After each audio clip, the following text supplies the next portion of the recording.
بتبيع شوية بسكوت، بتأكله برضك وهي يعني بتبيع بضاعة في الشارع شوية كده. بسكوت وشوية حاجات على الرصيف كده وقاعد. والولد معاه في الشارع. والولد معاه حضرتك. اه. بس هي كانت يعني قبليها بشوية طلعته فوق، تمام. اللي هو ايه، ياكل لقمة ويقعد بقى يستناها قبل ما هي تقفل في حالها. البيت اللي هم ساكنين فيه. اه تقفل حالها وتطلع حضرتك. تمام.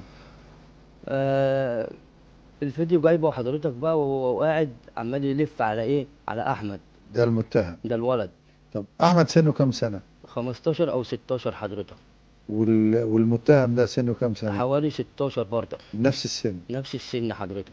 فاحمد دخل البيت ودخل في شقتهم. هو دخل والولد حضرتك. دخل وراه بقى. تمام حضرتك، هو دخل البيت طلع فوق خبط على ماما، عارف اللي امه قاعده في الشارع حضرتك ومعاش حد، هو عارف اللي ما هي لوحدها. اه. هي قاعده هي وماما لوحديهم. تمام. معاها بنتين حضرتك مجوزاهم وقاعده يعني هي قاعده لوحدها. تمام. طلعته ياكل لقمه هيستناها قبل ما هي تلم شويه البسكوت بتاعها ويطلع. طلع عند احمد خبط عليه حضرتك، اعتدى عليه في الدور اللي فوق منهم او الدور السادس اللي فوق منهم. حصل اعتداء. حصل اعتداء عليه.